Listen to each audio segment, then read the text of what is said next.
Most people think happiness comes from having more money, more success, more attention, and more things.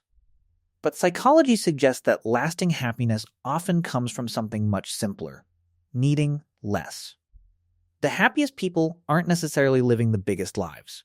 In fact, some of them have quietly eliminated things most of us spend our entire lives trying to get more of. In this video, you'll discover why some genuinely happy people choose a smaller, simpler life and the psychological principles behind it. Stay until the end, because understanding this could change what you believe you actually need to be happy. There's a specific kind of tired that has nothing to do with sleep.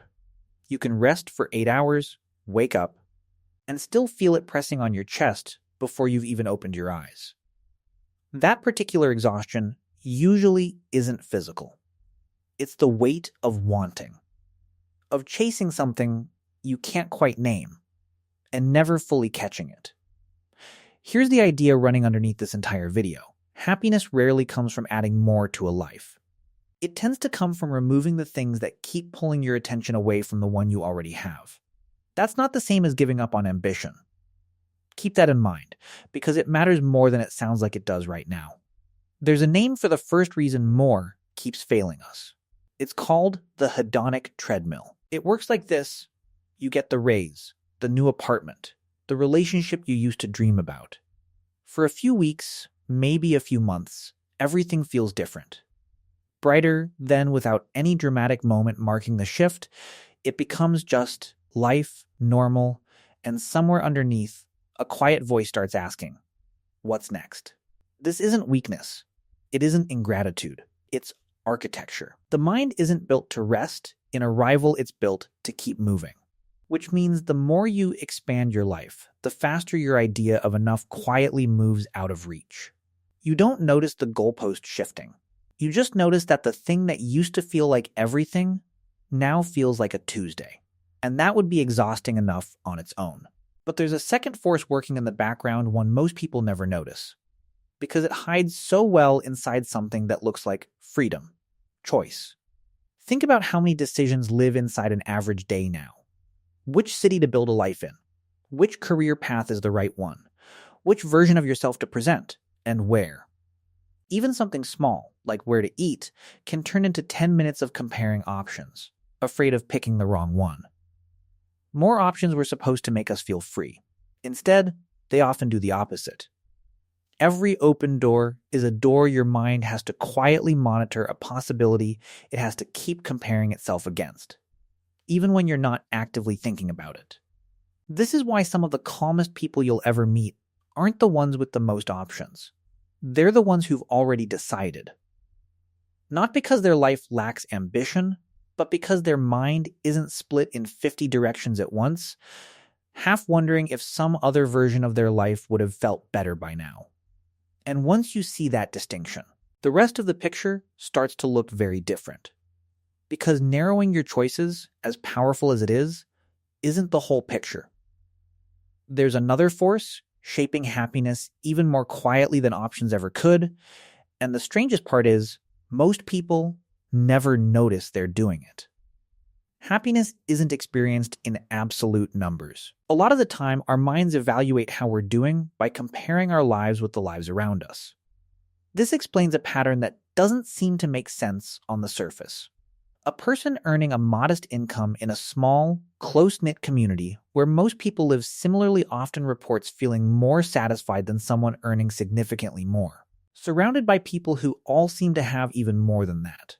It was never really about the number. It was about the gap between you and the people closest to you.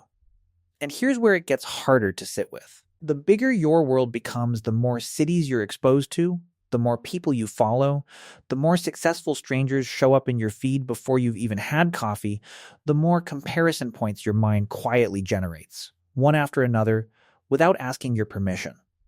You stop measuring yourself against your neighbor. You start measuring yourself against everyone, all the time.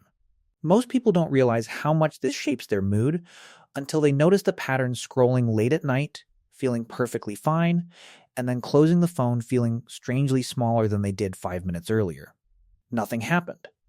No one said anything to them. And yet something inside quietly recalibrated what enough looks like. Again, people who live smaller. More contained lives are often unintentionally protected from this. Their comparison pool stays narrow. And a narrower comparison pool makes it dramatically easier to feel like you're doing okay, because relative to the people you actually see, you probably are. But this is where things quietly begin to change, because comparison isn't the only quiet force shaping happiness. There's something even more powerful sitting underneath it. Something about who is actually present in a person's life, not just how many people are. Big lives tend to produce wide networks, hundreds of contacts, a calendar that never fully empties. But wide isn't the same as deep. Often, it's the opposite. Smaller lives tend to produce fewer relationships, but relationships with a different texture entirely. The same few people, present for years. The same weekly dinner that never gets canceled. The same handful of faces at the same coffee shop, again and again, until again stops feeling repetitive and starts feeling like something closer to safety. Long-running research on well-being keeps arriving at a similar conclusion. The depth of a person's closest relationships tends to predict how content they feel years down the line more consistently than wealth or achievement does. A wide life often trades depth for reach. A smaller life, simply by its shape, tends to protect depth because there's nowhere else for it to go. The same people. The same rituals. Repetition that looks boring from the outside, but often functions as exactly the soil real closeness needs to grow. There's one more piece to this, quieter than the rest, and it's less about emotion and more about mental bandwidth. Predictable environments generally ask less of the mind than constantly changing ones.